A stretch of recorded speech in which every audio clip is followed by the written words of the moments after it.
के खुलने का, अधरों के हिलने का, अश्कों के ढलने का, दर्द पिघलने का। कुछ देर सैर थम जाए जरा, मैं तुमसे गुफ्तगू कर लूँ जरा, दिल में बिखरे अल्फाजों को तुम सुन लो जरा, मैं कह लूँ जरा। Hi friends, welcome to my channel. आज हम इस वीडियो में, जो कि साहित्यिक रंग से भरपूर है, चितरंजन रेल नगरी के 33वें वार्षिक अधिवेशन, कहने को तो ये साहित्य सेवा मंच का प्रोग्राम है, लेकिन इसमें गज़ल, शेर, शायरी, कविता और रेल नगरी चितरंजन के कुछ बड़े अधिकारियों ने भी इसमें हिस्सा लिया है। वो आज आपको देखने को मिलेगा, तो बने रहिएगा वीडियो में हमारे साथ। प्रोग्राम की शुरुआत सरस्वती वंदना से हुई।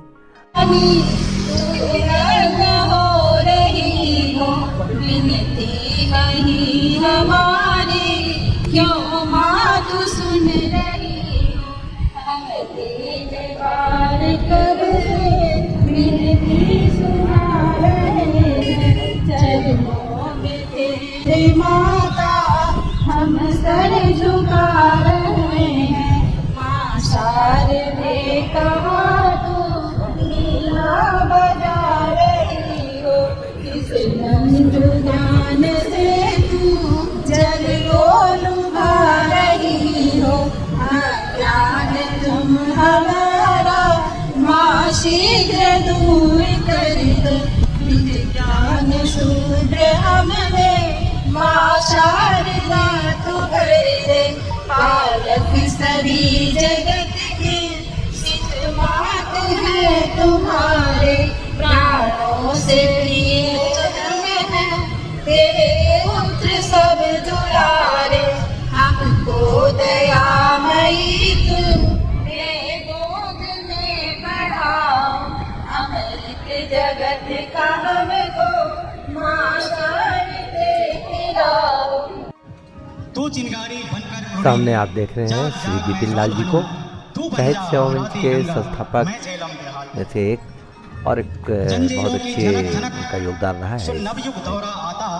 संचालन का कार्यभार श्री शंकर शर्मा जी, प्राचार्य टेक्निकल स्कूल चितरंजन ने संभाला। बहुत अच्छा संचालन कर रहा। यमुना लेकर फूल, सागर लेने चला उमर कर, जननी की पगडोल, दीप और ये ले पधारी, देख रहे हैं पूरा एक अच्छा माहौल। भारत माता के मंदिर में आज जननी पग पूजन। धन्यवाद। ये छोटी सी कविता थी गोपाल सिंह नेपाली की, बहुत ही सुंदर। मैं आप सबको दो शब्द साहित्य सेवा मंच के बारे में बताना चाहूँगा। 1993 में हम लोगों ने इस संस्था की नींव रखी थी। मुझे याद है, मैं उस समय बहुत ज्वाइन तो यहाँ किया था, और 86 में मैं आ गया था चितरंजन। और यूँ ही किसी दिन अपने घर में बैठे एक दोस्त को मैंने अपनी कविता सुनाई, और उस कविता से धीरे धीरे बात दूसरी कवि तक गई, प्रशांत कुमार राय तक। उन्हें पता चला मेरे बारे में, और फिर उन्होंने मुझे बुलाया। फिर 2 से 3, 3 से 4 होते होते इस संस्था का निर्माण की प्रक्रिया शुरू हुई, जिसमें आलम जी भी उस समय थे हमारे बीच। बहुत सारे लोग थे, प्रशांत भैया थे, मदन मोहन मस्त थे, शंकर चौधरी थे, और सबके मार्गदर्शक थे नीरोज दुबे जी और केदारनाथ पांडे जी, जिनके मार्गदर्शन में इस संस्था का निर्माण हम लोगों ने 1993 में किया। ऐसा नहीं था कि पहले कोई संस्था नहीं थी साहित्य की, पहले भी संस्थाएं थी, जिसका जिक्र अभी आज हम लोग एक स्मारका भी यहाँ प्रस्तुत करने वाले हैं, उसमें सब लिखा है, आप लोग पढ़ेंगे उसको। तो पहले भी संस्थाएं थी, लेकिन सुस्ता अवस्था में चली गई थी, तो इसलिए हम लोगों को लगा कि नहीं, एक नई संस्था का निर्माण किया जाए। और फिर 1993 से हम लोगों ने इस संस्था का निर्माण करके आगे बढ़ पड़े, और फिर पीछे मुड़ के देखा नहीं। न जाने कितने लोग इससे जुड़ते चले गए। बहुत सारे कार्यक्रम हम लोगों ने आयोजित किया चितरंजन के किसी भी कम्युनिटी हॉल में। ऐसा नहीं है कि कार्यक्रम हम लोगों ने नहीं किया। कवि सम्मेलन किया महादेवी के ऊपर में, राष्ट्र से संबंधित, राष्ट्रीय चेतना से संबंधित, सामाजिक सरोकार से संबंधित विभिन्न विषयों पर चर्चाएं आयोजित की गई विभिन्न कमेटी हॉल या संस्थानों में। और हम लोगों का एक साहित्यिक वातावरण बहुत अच्छा बन गया चितरंजन में। लोग अगर जानते थे तो साहित्य सेवा मंच के बारे में जानते थे, और बंगला भाषी लोगों ने भी हम लोगों को साथ लेकर कार्यक्रम का आयोजित करना शुरू किया। तो हम लोग त्रिभाषिक काव्य सम्मेलन भी किया, उड़िया, बांग्ला और हिंदी तीनों को मिलाकर कई कार्यक्रम हुए। बड़े बड़े हस्ती यहाँ की ज्ञानपीठ, ये संजीव जी ज्ञानपीठ पुरस्कार प्राप्त है ना, साहित्य अकादमी। साहित्य अकादमी पर आप संजीव जी फतेहपुर कम्युनिटी हॉल में आए हुए हैं हम लोग के शुरुआती के दौर में। गौतम सन्याल जी पधारे हुए हैं जो कि प्रख्यात साहित्यकार और प्रोफेसर हैं, अभी भी हैं वर्धमान में शायद। तो विभिन्न लोगों का साहचर्य सानिध्य मिला हम लोगों को और ये मंच अपना कार्य करती गई। कुछ लोग छूटे भी, लेकिन हम सब ने कभी मुड़ के नहीं देखा और कार्यक्रम को आगे बढ़ाते रहे, संस्था को आगे बढ़ाते रहे। हमारे अध्यक्ष महोदय श्री राजाराम यादव जी का बहुमूल्य योगदान रहा है इस संस्था के संचालन में शुरू से, और आज भी यूं ही डटे हुए हैं, हम सबों के मार्गदर्शन करते रह रहे हैं। और एक व्यक्ति जिनका नाम छूट रहा है, सुभाष चौधरी जी, जो अपने स्वास्थ्य की वजह से नहीं आ पाए। AP सिंह जी अपने व्यस्त कार्यक्रम की वजह से दिल्ली से नहीं पधार पाए, उनका आगमन का प्रोग्राम था, नहीं पधारा। प्रशांत भैया भी इस वजह से नहीं आ पाए। लेकिन हम सभी अपने जोश खरोश को बनाए हुए हैं और आप सबसे भी मेरा निवेदन है कि साहित्य सेवा मंच में आगे की जो गतिविधियां हैं उनमें आप सहर्ष रूप से अपनी सहभागिता दें, ताकि एक मंच हमेशा इस चित्ररंजन नगरी में साहित्यिक और राष्ट्रीय माहौल बनाने में सफल रहे। मैं इन्हीं शब्दों के साथ अपनी बात को विराम देता हूँ और माइक सौंपना चाहता हूँ श्री शंकर शर्मा जी को। धन्यवाद सर। श्री BK लाल जी ने कुछ सदस्यों के नाम गिनाए जो किन्हीं कारणोंवश यहाँ उपस्थित नहीं हो पाए हैं। इसके अलावा सभी आज यहाँ इकट्ठा हुए हैं। हमारे आदरणीय विष्णुकांत लाल विपिन भैया संस्था के बारे में काफ़ी कुछ बोल कर गए हैं। इस स्मारिका में भी आप लोगों को पढ़ने को मिलेगा, इसलिए मैं उसका पुनः विस्तार नहीं कर रहा हूँ। जोड़ा है हम लोग के साथ, इसके लिए शंकर सर जी को, विपिन लाल जी को, सबको मैं कृतज्ञता ज्ञापन करता हूं। आप सुन रहे हैं श्री राजाराम यादव जी को, जो इस संस्था के अध्यक्ष हैं मैं और एक अच्छी प्रस्तुत कर रहा हूँ। इस कविता का शीर्षक है फेयरवेल डे। Farewell day. 60 वर्ष सर्विस में रहकर हुआ रिटायर। 60 वर्ष सर्विस में रहकर हुआ रिटायर। प्रायः सबके जीवन में आता यह अवसर, हर कोई रिटायर होता है। सहकर्मीगण मुझे दे रहे भव्य विदाई, दुख से और खुशी से आंखें भर भर आई। एक एक वक्ता ने मेरी करी बढ़ाई, एक एक वक्ता ने मेरी करी बढ़ाई, सबने मेरी महानता की झड़ी लगाई। कहा किसी ने राजा जी इंसान नहीं भगवान। जब प्रशंसा लोग करना शुरू करते हैं तो खूब करते हैं। कहा किसी ने राजा जी इंसान नहीं भगवान, कभी कभी धरती पर आता ऐसा व्यक्ति महान, कभी कभी ही ऐसा मानव लेता है अवतार। राजा जी को पाकर पूछता ऑफिस का संसार। Disconnected. अपने राजा जी सचमुच करुणा के सागर, अपने राजा जी सचमुच करुणा के सागर। कोई कहता सिसक सिसक, कोई रो रो कर। न्यायमूर्ति थे कभी किसी पर किया नहीं अन्याय, न्यायमूर्ति थे कभी किसी पर किया नहीं अन्याय। विदा ले रहे राजा जी कर हम सबको असहाय। कभी किसी से ऊंचे स्वर में बात नहीं की, दया सिंधु अभिभावक थे, सुनते थे सबकी। राजा जी प्रकाश प्रकांड पंडित गागर में सागर, पर अभिमान नहीं था सर जी को रंचक भर। कितनी भी हो जटिल समस्या कार्यालय की, चुटकी में सुलझाते थे लगता था क्षण भर। सबकी बातों को सुन मेरा भी मन हुआ विभोर। इतनी प्रशंसा सुनकर किसका मन विभोर नहीं होगा। सबकी बातों को सुन मेरा भी मन हुआ विभोर। जतलाई अपनी कृतज्ञता दोनों कर को जोड़। एक डिवाइस रखा हुआ था मैंने अपने साथ, एक यंत्र साथ में लेकर गया था, मैं पॉकेट में छिपा कर रखा था। एक डिवाइस रखा हुआ था मैंने अपने साथ, जो पढ़ लेता है लोगों के अंतर मन की बात वो पढ़ लेता था डिवाइस। घर का आकर जब ऑन किया हुआ यंत्र डिवाइस, चकित हुआ, अत्यंत हुआ, अतिशय सरप्राइज। जिन लोगों ने की थी मेरी महानता की बात, उनका अंतर्मन मेरे प्रति कितना रहा विषाक्त। ऊपर से तो प्रशंसा करने के भीतर विषाक्त। कहा किसी ने साला राजा जाहिल और गवार, मन में यही बोल रहे थे। कहा किसी ने साला राजा जाहिल और गवार, इसके कारण आज तक हम पीड़ित व लाचार। जब अब तक पैदा हुआ नहीं ऐसा कोई जल्लाद, कितनों का भविष्य इसने कर डाला है बर्बाद। भ्रष्टाचारी, दुराचारी, लंपट, रिश्वतखोर, गबन किया सरकारी संपत्ति लाखों और करोड़। इस पर बैठाया जाएगा कल से ही विजिलेंस। होकर मैं हैरान लगा, होने में अपना सेंस छोड़ रहा हूँ। पाठकगण पर करिए आप विचार। अब आप लोगों पर मैं छोड़ रहा हूँ। लोगों का वक्तव्य सत्य या अंदर के उद्गार जो ऊपर से बोल रहे थे वो सत्य था, या अंदर में उनके जो उद्गार थे वो सत्य था। इस हिपोक्रेसी के सबक कविवर भी लाचार, इस हिपोक्रेसी के सबक कविवर भी लाचार। कैसी है अनमोज पहली दुनिया का व्यापार। धन्यवाद सर, इतनी कविता है जी।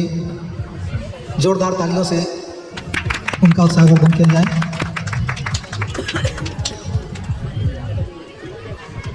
अब मैं हमारे मुख्य अतिथि श्री A.K. मेश्राम साहब की CMM से आग्रह करूंगा कि सर आप अपनी रचना से हम लोगों को अभिभूत करें।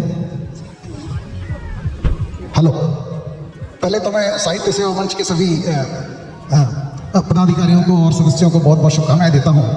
नया साल है और ये कार्यक्रम आयोजित किया गया है।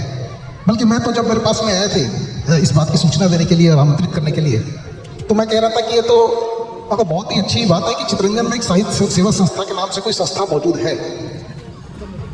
अभी तक ये कोई जानकारी नहीं थी। मैं जब CMM था तब भी नहीं थी 2 साल, और अभी का जो पीरियड है जिसमें मेरे को लगभग 2 साल हो चुके हैं, और 2 साल की समाप्ति के अवसर के समय पे मुझे पता चल रहा है कि ऐसी कोई संस्था है। क्योंकि ऐसी कोई भी संस्था जो रहती है वो अगर जागृत है और एक्टिव है, सब कुछ चल रहा है, तो मैं तो इसको ढूंढता रहता हूँ कहाँ पर है। क्योंकि मेरा खुद का रुझान काफ़ी इसमें रहता है, राजभाषा से लेकर के साहित्य से लेकर के ऐसे कोई भी क्रियाकलाप होते हैं।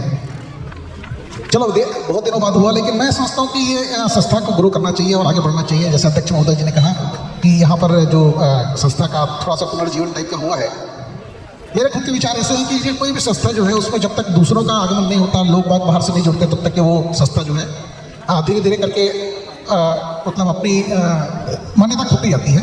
दूसरा चीज़ ये रहता है कि संस्था स्फूर्त होनी चाहिए, मतलब कोई ऑफिसर ओरिएंटेड नहीं होनी चाहिए, कोई मतलब ऑर्गेनाइजेशन जो है अपने आप में ही होनी चाहिए, चलते रहनी चाहिए। क्योंकि CLW में लोग बहुत समय तक रहते हैं, तो मेरी उम्मीद यही रहेगी कि ये संस्था आगे बढ़े। आसनसोल हो गया, आपका कहते हैं मिहिजाम, जामताड़ा, कहीं के भी आसपास के जो साहित्य की रुचि रखने वाले हैं उनको आप लोग बुलाएं, उनके साथ इंटरेक्शन करें, उनके साथ जुड़ें। आप उनके कार्यक्रमों में जाएं, आप उनको अपने कार्यक्रम में बुलाएं। धीरे धीरे करके एक ऐसा मतलब माहौल बन जाता है कि आप लोगों का पूरा संस्था का जो ये है, साहित्य का जो ये है प्रचार प्रसार से लेकर के जो एक जैसी विचारधारा के लोग मिलते जाते हैं और आपस में आगे बढ़ते जाते हैं। मेरी शुभकामनाएं हैं संस्था के साथ में। जब तक मैं रहूँगा तब तक मैं कोशिश जरूर करूँगा कि कुछ ना कुछ इस एक्टिविटी चलती रहे, क्योंकि आप लोग हैं साथ में और बहुत अच्छा ये पहले पिकनिक भी कह सकते हैं और एक सम्मेलन भी कह सकते हैं। तो मैं इसमें स्वागत करता हूँ आप सभी का। मैं ज़्यादा कुछ लिखता नहीं, बहुत दिन से कुछ लिखा भी नहीं, मतलब बहुत पहले से यहाँ आने के बाद में बिल्कुल समय भी नहीं मिला। मैं छोटी मोटी 1-2 चीज़ें सुनाऊंगा जो बहुत पहले कभी लिखी थी। वो आया है, मतलब पहले कुछ क्षणिकाएँ शुरू करते हैं किसी भी मतलब कविता के पहले। तो वो आया है और लौट जाने की बात करता है और जाके फिर आने की बात करता है। वो आया है और लौट जाने की बात करता है और जाके फिर आने की बात करता है। मैं उसका एतबार करूँ तो किस तरह, ना एतबार वो हर बार ऐसी ही बात करता है। मैं उसका एतबार करूँ तो किस तरह, वो ना एतबार हर बार ऐसी ही बात करता है। अच्छा,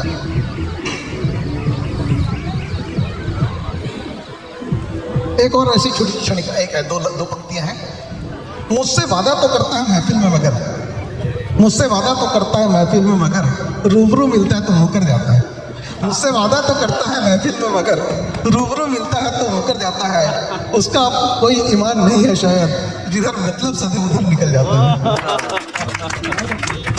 और इंतजार जिसका किया हमने एक जमाने तक, इंतजार जिसका किया एक जमाने हमने एक जमाने तक, ऊपर में आदियों से आता है और गुजर जाता है।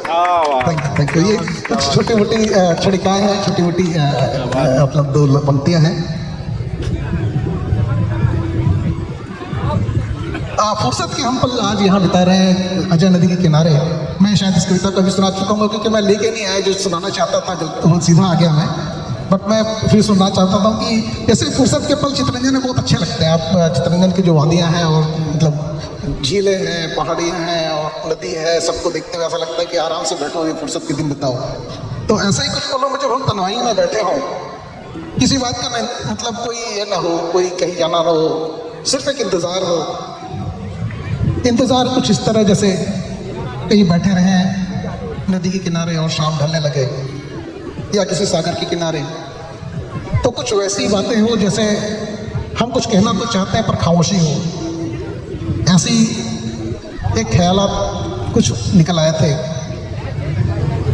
जब हम किसी का इंतज़ार भी नहीं करते और इंतज़ार करते भी हों तो वैसे ही एक पल के साथ में एक कविता याद आती है, इंतज़ार। शायद मैंने सुनाया हो कभी। इंतज़ार पलकों के खुलने का, अधरों के हिलने का, अश्कों के ढलने का, दर्द पिघलने का। इंतज़ार पलकों के खुलने का, इंतज़ार शाम के उतरने का, लौ के तड़पने का, तन्हाई को छूने का, ख्वाबों के चटकने का।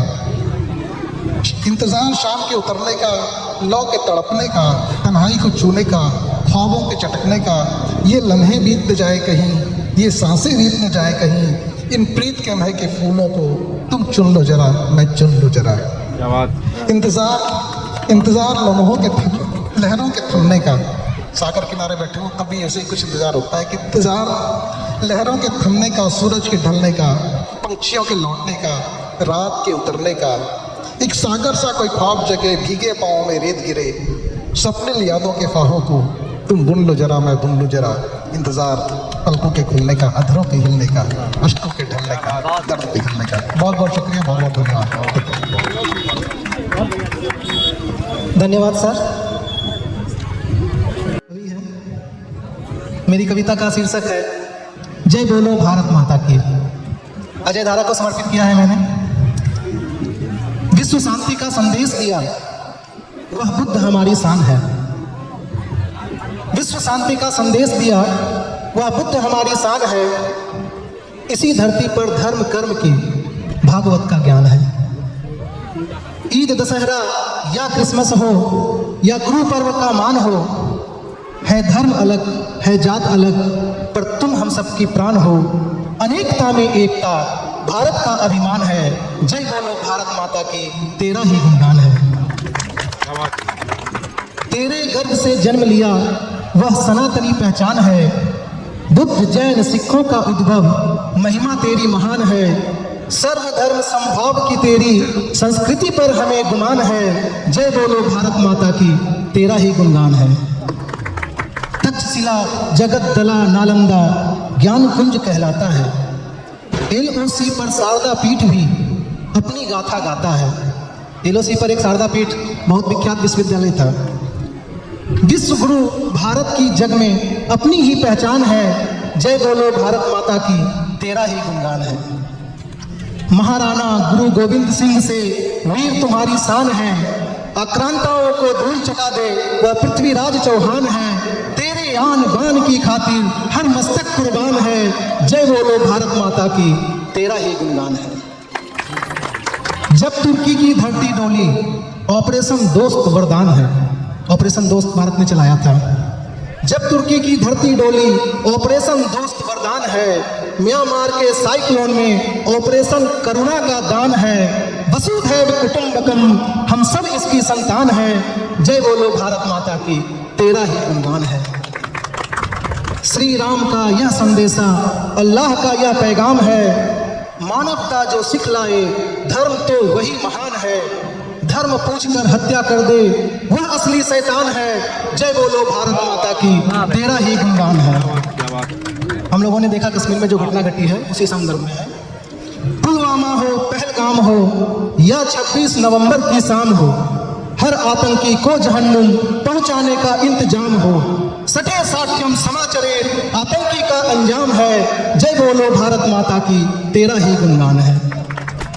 पृथ्वी, अग्नि और ब्रह्मोस से दुश्मन भी थर्राता है। INS विक्रांत के आगे घुटनों पर आ जाता है। भारत के वीर सपूतों को कोटि कोटि प्रणाम है। जय बोलो भारत माता की, तेरा ही गुणगान है। जय बोलो भारत माता की, तेरा ही गुणगान है। धन्यवाद। कविता पाठ का ये सिलसिला चलता रहा, जिसे हम अगले वीडियो में दिखा पाएंगे। वीडियो पसंद आई हो तो चैनल को लाइक, शेयर, सब्सक्राइब ज़रूर करें। Thank you.